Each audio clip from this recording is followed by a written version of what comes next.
वो उसकी अपनी राय है जिसकी पुष्टि नेशन भारत की राजधानी दिल्ली के अंदर बात करें इस समय साउथ एवेन्यू से, हमारे बीच में समाज सेवी का पंकज कुमारी खरखोदा हमारे बीच में है। आज हम बात करते हैं कि युवा हैं और राजनीति में अपना कदम रखा है, तो क्यों रखा है। मैडम, आपका चैनल में आपका हार्दिक स्वागत है। Thank you. मैडम, ये आपने ये राजनीति में आने के लिए क्या मन बनाया है और क्यों आप राजनीति में आना चाहती हो? मैं एक स्टूडेंट थी और मैं 2016 में मुखर्जी नगर से मैं सीजीएल की कोचिंग ले रही थी। तो उस समय बीजेपी की सरकार को 2 साल हुआ था आए हुए सत्ता में, तो बहुत मेहनत की, रात भर 2-2 बजे तक जगते थे, बहुत मेहनत करते थे, लेकिन हमें कुछ नहीं हासिल हुआ। जिस समय हमारा प्री एग्ज़ाम हुआ सीजीएल का, तो हमारे कोई बच्चा हमारे ग्रुप से 1 नंबर से फेल है, कोई 2 नंबर से फेल है, कोई 3 नंबर से फेल है, कोई 4 नंबर से फेल है, मतलब कि कंटिन्यू यही चलता गया। तो हमने देखा कि भाई ये तो चीज़ नहीं चलेगी। हमारा कोई फ्रेंड था, हमने उसको बोला, वो आईपीएस की कोचिंग ले रहा था, तो हमने उसको बोला हमारे साथ ये हुआ और हमने इतनी मेहनत की और हमारे जो वीकली टेस्ट होते हैं उसमें भी हमारे बहुत अच्छे मार्क्स आ रहे थे, तो ये ऐसे कैसे हो गया। तो उसने हमें स्क्रीनशॉट दिए कि देखो, स्क्रीनशॉट देखो, आप लोगों का पेपर लीक है। तो पेपर लीक होने की वजह से हमें बहुत दुख हुआ, तो हमने आवाज़ भी उठाने की कोशिश की, हमने धरना प्रदर्शन भी किया। दिल्ली यूनिवर्सिटी के सामने बैठ के हमने धरना प्रदर्शन किया कि हम स्टूडेंट हैं और दिल्ली यूनिवर्सिटी के बहुत सारे स्टूडेंट थे जो हमारे साथ खड़े थे, उन्होंने भी हमारा बहुत साथ दिया, लेकिन हमारी कोई सुनवाई नहीं हुई बीजेपी की सरकार में। और रही बात, फिर मैंने देखा कि लोग बाग हमारे साथ भाई अच्छा नहीं हुआ, तो हमने राजनेताओं के पास भी हम 2-3 लोगों के पास गए इकट्ठा होके, तो हमारी किसी ने नहीं सुनी। तब तो उसके दौरान वो चीज़ देखते हुए, वो चीज़ चलते हुए समाज में, मैंने राजनीति में आने का ये फैसला किया कि जो मेरे युवा साथी हैं, ताकि मैं उनको न्याय दिला सकूं। और जैसे ये पेपर लीक हुआ है, अगर मैं राजनीति में बैठी हूं तो मैं उनको कभी भी ऐसी चीज़ नहीं देखने दूंगी कि पेपर लीक हुआ, उन्होंने इतनी मेहनत की। जो बिना मेहनत वाले लोग थे वो तो आराम से पास हो गए पैसे वैसे देके, लेकिन जिन बच्चों ने मेहनत की उनका क्या। अच्छा, अभी जो पेपर लीक हुआ है, पेपर लीक हुआ है, इसके साथ हरियाणा से जुड़े हों, बिहार से जुड़े रहे और गुजरात से जुड़े रहे, तीनों जगह सरकार हाँ बीजेपी की। क्या लगता है कि सेटिंग है? हाँ बिल्कुल सेटिंग है सर, क्योंकि देखिए बिहार में बीजेपी की सरकार है, हरियाणा में भी बीजेपी की सरकार है, और जिधर भी बीजेपी की सरकार है, इन्होंने इतना हरियाणा का तो इतना भट्टा गोल कर दिया कि आप हरियाणा में देखोगे, हरियाणा नंबर 1 पे था, नौकरियों में भी, खेलकूद में भी, हर चीज़ में, एजुकेशन में भी, हर एक चीज़ में हरियाणा नंबर 1 पे था। आज हरियाणा में इतनी बेरोजगारी हो गई है, इतनी महंगाई हो गई है, बेरोजगारी में भी नंबर 1 है, वहाँ कोई रोजगार नहीं है। वहाँ पे हमारे खरखोदा में मारुति खुली है, मारुति का प्लांट लगाया गया है। उस समय मोदी जी ने एक बात कही थी कि भाई हरियाणा, खरखोदा के लोगों को, हरियाणा के लोगों को बहुत रोजगार मिलेगा, 50,000 लोगों को रोजगार मिलेगा, यहाँ भाई सारी सुविधाएं उपलब्ध होंगी मारुति में, लेकिन ऐसा कुछ भी नहीं हुआ।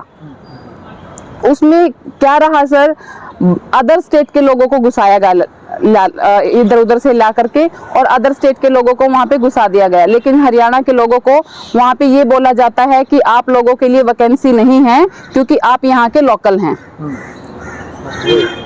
मतलब फैक्ट्री लगेगी लोकल में, रोजगार दिया जाएगा बाहर के लोगों को। क्या आपको कुछ ऐसा भी अंदेशा है कि फैक्ट्री में अधिकांश लोग, क्या ऐसा, मैं पूछ रहा हूँ, ऐसा है क्या गुजरात के लोग हैं? हाँ बिल्कुल हैं, गुजरात के हैं और कई जगह के हैं, बिहार से भी बहुत ज़्यादा लोग हैं। जिधर बीजेपी की सरकार है उधर से बहुत ज़्यादा लोग मारुति के अंदर हैं, जबकि हरियाणा के लोग मारुति के अंदर नहीं हैं। सरकार तो बीजेपी हरियाणा में भी है, हरियाणा में है, लेकिन उसके बावजूद भी इन्होंने लोकल लोगों को नौकरी नहीं दी, क्योंकि इन्होंने हरियाणा को जीरो करने की सोच ठान ली है, और भी आगे यही चलता आ रहा है। बताया जाता है कि गाँव में ठेके हैं, शराब का ठेका है, गली गली मिल जाता है। क्या शराब की वजह से हरियाणा पे कितना इफेक्ट आप देख रहे हैं परिवारों में, घरों में? देखिए सर, जब से बीजेपी सरकार आई है तब से हरियाणा में इतने हाई लेवल के दारू के ठेके खुल चुके हैं कि मैं आप लोगों को क्या बताऊं, हर एक नुक्कड़ पे दारू का ठेका है।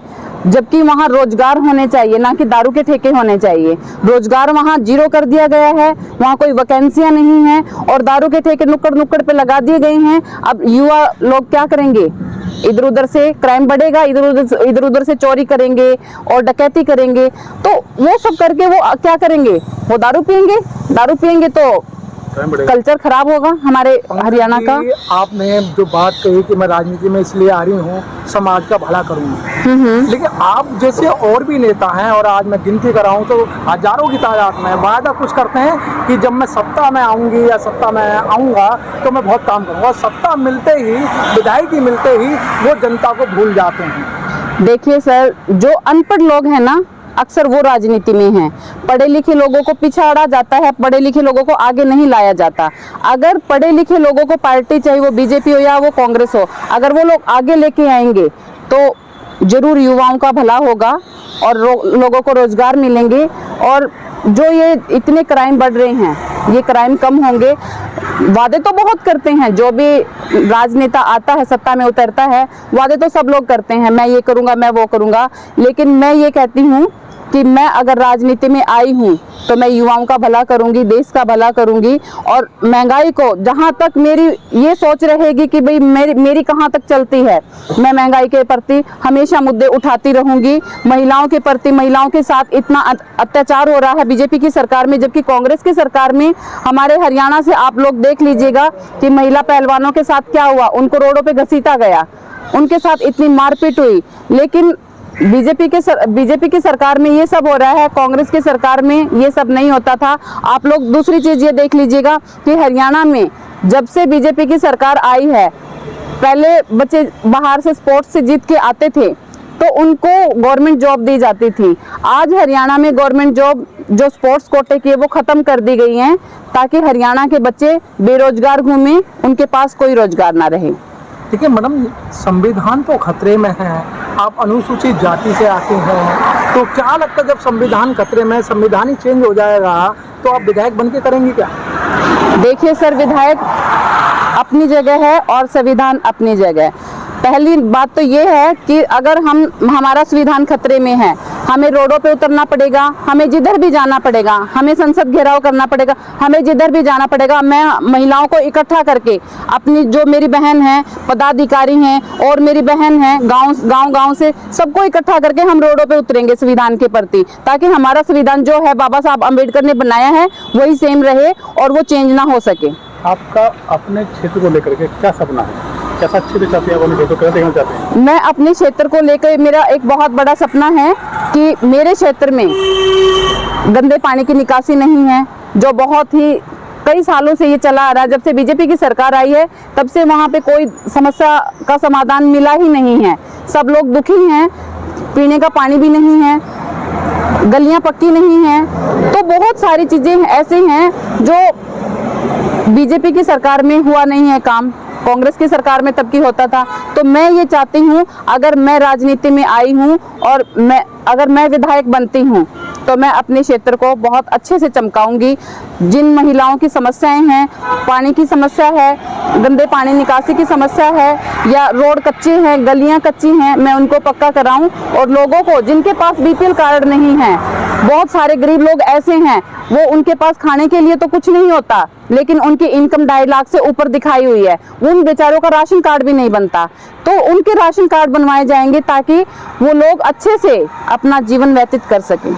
मतलब आपको भारत में, आपको विदेश के लोग भी देख रहे हैं, आपके हरियाणा के लोग भी देख रहे हैं, अन्य अन्य राज्यों के लोग देख रहे हैं, तो क्या संदेश देना चाहते हैं? देखिए, मैं एक ही संदेश देना चाहती हूँ कि अगर युवाओं को आगे लाया जाएगा, पढ़े लिखे लोगों को आगे लाया जाएगा, राजनीति में उतारा जाएगा, तो पढ़े लिखे लोग अच्छे से संविधान को भी रोक सकते हैं। और जो पहले के विधायक हैं, आपने देखा होगा कि 60+ भी हो जाते हैं, टिकट उन्हीं को दिया जाता है, उनसे चला नहीं जाता, लेकिन टिकट उनको दिया जाता है, तो वो राजनीति क्या करेंगे? वो राजनीति नहीं कर सकते ना। अगर यंगस्टर को टिकट दिया जाएगा तो अच्छी राजनीति हो सकती है, वो चल सकते हैं, अच्छे से फिर सकते हैं, बात कर सकते हैं, अच्छे से फाइट कर सकते हैं हर चीज को।